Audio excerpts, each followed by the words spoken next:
ajansa ke Kurdewariye jber ve ekejin ejid xwazim Kurdî xeber bidim.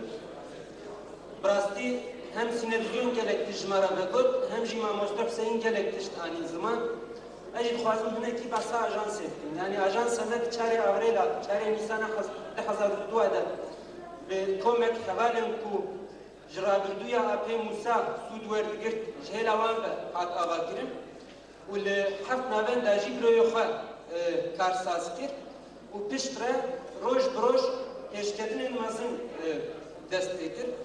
Tabi dema bu ev pêşketin dan meşandin desthilatdar jî pê hisiyan ku ev hêz tê di pêşerojê der serê wan bibe bela. Ji ber wê yekê jî serdana yekemîn di 2004 de bi ser navenda ajansê a Dicle de İstanbulê girtin û 19 hevalê me binçav kirin. Heya îro bêyî got nehat be binçav kirin, bêyî got derbarê de doz nehat be vekirin, bêyî got nehat be girtin nemaye. Niha jî wek em tev dizanin û niha ev pankartê gotpişta me jî xuya dikin bi ser heftê hevalê me de girtîkê hêdene. Ji vanakê 24 wanakê tenê xebatkarê ajansa Dicle ne. Yani îro gelek rojname bi 10 kesa derdikevin, bi 5 kesa derdikevin. Li ê me 24 xebatkarê me profesyonel bu dina wan de edîtör, müdûrên nûçeya, xwediyê ajansê, muhasebeger hene tev girtîkê hêdene. Axaftina xwe dawî bikim lewra ew gotina ku 21 sal berê gotiye îro jî hê berdewam dike. AP Musa dibêje li 1991 de dibe çapemeniya azad li Tirkiye heye. Ew çapemeniya azad ew ku kuştinê dide ber çavê xwe, işkenceyê dide ber çavê xwe, girtinê dide ber çavê xwe. Erê çapemeniya azad heye li ev çapemeniya azad ticar karşıdaki azadiye nake. Rodro azadiye de afirine. Em jî vê hêviyê û ji ber ku em neviyê wîne em ê roj bi roj azadiye biafirînin û ji bûna hûn car kirin hatin û tev sersera ser çavar hatine spas dikim ji we tevara.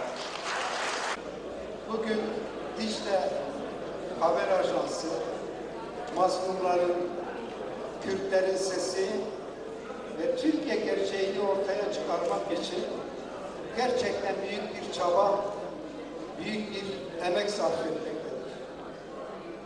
Elbette ki mazlumların sesi olan basınımız, gazetelerimiz bu kutsal görevi yürütürken çok büyük bedeller ödedi. Bu faili meçhulleri, kayıpları orada da ortaya çıkarmaya çalışacağız. Geçmişle yüzleşmeyi esas alacağız. Türkiye'nin de, Kürtlerin de geçmişiyle yüzleşmesi için yeniden düşünmeye davet edeceğiz. Yine Kürt halkının sesi olan basın ve basın emekçileri gerçekten büyük bedeller ödedi. Canlarını verdiler. Özgürlük için, demokrasi için, barış için, özgür bir gelecek için büyük bedeller ödedi. Bugün de görüyoruz, bu bedeller boşuna gitmedi. Halkımızın mücadelesi gün geçtikçe daha güçlü bir şekilde topluma, insanlığa ve tüm dünyaya yansıyor. Biz şuna inanıyoruz, bir direniş ruhuyla ortaya çıkan halkımız bu gerici, ırkçı, faşist anlayış karşısında direnişini sürdürecek, güçlü bir şekilde geleceğimizin belirlenmesi konusunda çabalarını yoğunlaştıracaktır. Çünkü geçmişten bugüne kadar tarihimize baktığımızda, yaşadığımız süreçleri göz önünde bulundurduğumuzda Kürt halkını sindirmek, susturmak için birçok oyunların oynandığını görüyoruz. Bugünkü Türkiye'ye baktığımızda aslında değişen bir şey yok. Yine Kürtleri susturma, sindirme politikasının artık halen devam ettiğini görüyoruz. Bugün bile Sayın Başbakan diyor ki gelin teslim olun. Gelin bizim çizgimize gelin. Gelin değerlerinizden vazgeçin. Mücadelenizden vazgeçin. Oturup konuşalım diyor. Biz de diyoruz ki Kürt halkının hakkı ve hukuku için bu mücadeleyi yapıyoruz. Kürt halkının hakkı ve hukuku ne olmalı? Siz bunu açın, bunu tartışalım. Ondan sonra bu görüşmenin, bu çalışmanın bir müzakere, bir diyalog olduğuna karar verelim. Ama geçmişteki uyguladığımız politikalarla Kürtleri sindirmeye ve bu dönemde de aldatmaya yönelik politikalarınıza asla ve asla izin vermeyeceğiz. Halkımızla birlikte özgürlük mücadelemizi sürdüreceğiz. Ben yine bu kokteylde halkımızın özgür geleceği için yaşamını yitiren bütün basında çalışan yoldaşlarıma Allah'tan rahmet diliyorum ve bilsinler ki bugün de yürüttükleri politikaların, yürüttükleri mücadelenin arkasındayız. Onlara buradan tekrar rahmet diliyorum ve yollarında yürüdüğümüzü ifade etmek istiyorum. Hepinizi saygıyla selamlıyorum. Bence bugün ajanslar haberini şöyle geçse iyi olur. Sayın Alkol'u taklit ederek söylüyorum. Türkçe olduğunu düşündüğümüz bir dilde konuştu Kışanak diye. Geçerlerse haberleri doğru olur. Çünkü mahkemelerde arkadaşlarımız ana dilimizde Kürtçe konuştukları zaman tutanaklara böyle geçiyor. Kürtçe olduğunu düşündüğümüz bir dille konuştu diye. Bence biz de bugün burada özgür basın geleneğinin önemli bir dönemecinde, önemli bir yıl dönümünde bir aradayız. Arkadaşlarımızı yürekten kutluyorum.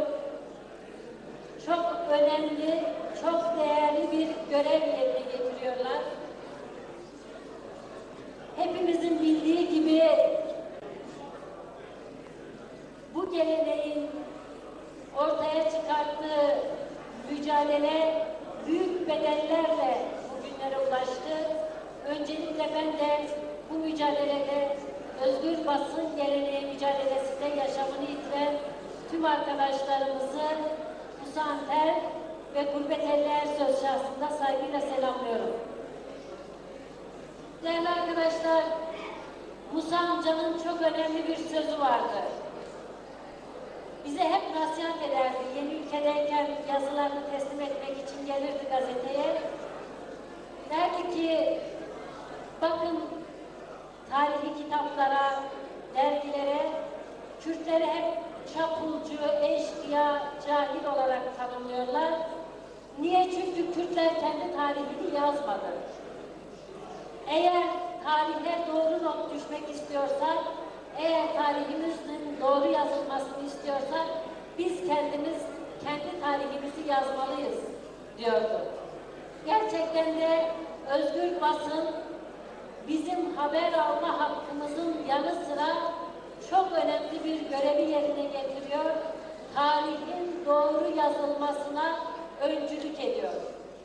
Eğer özgür basın geleneği olmasaydı son 23 yılımızı Türk medyasından ya da devletin resmi politikasını savunan tarihçilerden öğrenmek zorunda kalsaydı yine yalandan başka bir şey öğrenemeyecekti.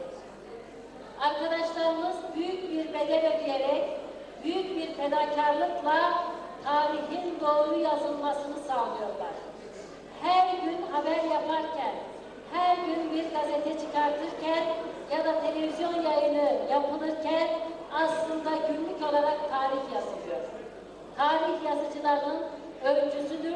Basın, tarihin doğru yazılmasına çok büyük katkıları ve emekleri geçiyor. Kendilerine bu nedenle de minnettarız ve saygılarımızı sunuyoruz. Yine değerli arkadaşlar, eğer bir yerde halktan gizlenmek istenen bir şey varsa orada kötü şeyler oluyor. Bugün Türkiye'deki durumda budur. Kirli bir savaş yürütenler, haksız bir savaş yürütenler, mazlum bir halkın taleplerini şiddetle, baskıyla bastırmak isteyenler önce gerçeği katlediyorlar. Kirli savaşta önce gerçek öldürülür. Haksız bir savaşta önce gerçek öldürülür. Ne yazık ki Türkiye basını bu konuda hiç iyi bir geçmişe sahip değil, hiç iyi bir güne sahip değil. Son olarak Roboski'de yaşadığımızda bu işin en artık tahammül edilmez noktası olarak ortaya çıktı. 34 sivilin katledildiği bir günde 18 saat boyunca susan bir medyanın karşısında gerçekleri öldüremezsiniz, gerçekler karanlıkta kalmayacak diye bir özgür basın geleneği vardı ve biz onlar sayesinde gerçeği öğrendik. Özgür basının böyle çok önemli bir görevi var. Gerçeğin katledilmesini önlüyor. Gerçeklerin bize ulaşmasını sağlıyor ve toplumun doğru bilgiye ulaşarak doğru bir vicdanın, doğru bir kamuoyunun oluşmasını sağlıyorlar. Bu nedenle de arkadaşlarımıza yürüttükleri bu fedakar çalışmadan dolayı minnettarız, teşekkür ediyoruz. Değerli arkadaşlar, bir şey daha söyleyeceğim. Bizim gazetelerimiz bir yaşını kolay kolay dolduramazdı. DİHA Ajansımız 10. yaş gününü kutluyor. Nice yıllara diyorum, nazar değmesin, 40.000 kere maşallah. Umuyorum ve diliyorum ki özgür yarınlara, özgür basın geleneğimizle birlikte yürüyeceğiz. Özgür basın olmadan özgür yarınları, özgür bir yaşamı tesis etmek mümkün değil. Bize bu özgür yarınlar mücadelesinde yol gösteren, kamuoyu oluşturan, gerçekleri ulaştıran arkadaşlarımıza teşekkür ediyorum. Başarılar diliyorum. Elinize sağlık, yüreğinize sağlık, cesaretinize 1000 cesaret daha katılsın. Bizler de her zaman sizlerle birlikteyiz. Kolay gelsin. وەکە مازووانێکی بەکافرەیە مالێ کەنێ سوپازم دوو گۆتنا بین بزمان لەبەر خاطرێک دوو پشتێ هەر سەرۆکێ me ez وەکم مافیا خاطرێ پڕ me نەدەکرد لێ خوشک و برای من هێژا ئاژانس نەتەنێ کە بێژن ئانا هەیە ئاژانس وەکتا ئەزار بوو لە گونداژی کرد لە گوندێ مێژی آژانسێک hebe. Ew ajans Birêzbaşkan ji kesekî pêk dihat. Ez navê wî nabêjim, lê ez ça bêjim? Digotin ajansa çîrê. Ajansa çîrê çil cîhanê wana ewî di vî rojekê de îllehî li heft gunda belav dikir. Mesela ji agahî ajansa çîrê yek jî digotin ku kesekî çûyî malekî li xweyê malê pirsî. Zarekî wî derketine devederî gotine kiro lew xenê dayîk kete bavê te. Her du zarok ew dire gotin dayîk û bavê me ezman kelişî çûye ezman bidirû. Îja bazara ajansên bi rastî jî niha yê Tirkiyeyê. Bazara televizyonên niha Tirkiyeyê. Ez hemû ketkarên televizyona û hemû ketkarên ajansa wan bi Tirkî tenzîk dikim lê bi rastî sedî nod û pênc êdî televizyonên Tirkiyê, êdî rojnamayên Tirkiyê û ajansên Tirkiyê ji sedî nod û pênc karê wan êdî vir. Karê wan vir, karê wan êdî bûye berevajiya rastiyê. Niha me sînevizyonê temaşe kir ku ajansa Dîşlê nîbe, ajansa Firatê nîbe û çer hev ajans û televizyonê dirê nîbin bi rastî veşartî dinîbin hemû rastiyê cîhanê. جبو یکیشی از وکا اولادکی کرد اولادکی ملت کردستان از خود جوارا جکتکارن دیهایرا از خود دیندار کنید جبو خاطری که من لدو راستیه دمشن او من جبونا کل راستی در که بحوله من خبات خود دمشن از ببیرو باورم ملت کردستان کفنه ترسه قطاندی وجی کفنه چوکی قطاندی و راستی ایلی در که بحوله وکا سینویزوری خدا ورابه ستاره خدا لسر وبه لسر همو محابره وبه لسر دلدوزه وبه دلداری وبه ون هر هبن هر بشین بعمرکی هدیه عمرکی درش شباب پشتاری به روزه کلیه جوارا من الطالب و مرا قاری کلیه تک حیالا مظلوم او بود آزادیا ولادا خدمت بکرانا جبونا خلق خود جبونا زمان خود جبونا سروک خود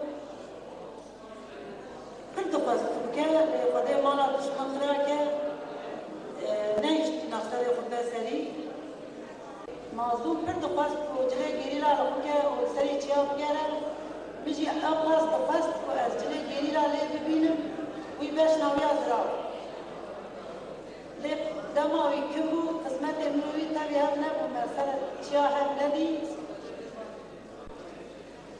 لی وقتی که موضوع شهید کرد که جارا اول خالی آبیدن سر چاوی مظلوم من مظلوم من مرنه یا قشتمیشه مظلوم نکرد لما اول بسر تبا مظلوم بمظلوم را سوز دا مگود هر سال بگراته ازی بحنان و بمومک و بخارن و باشمکی مزن ازی پیروز بکم جبر کو مرنه اوی قبول نکریه و از قبول نکن بلکه فیزیک دولار قرشی چاوی بچه لید رحله مداد مجیه مداد بدن مداد و از بس ناخد بر تمامی شهید کردستان ای آزادی ولاد تاوینم و شهید نامنه دکابن دلا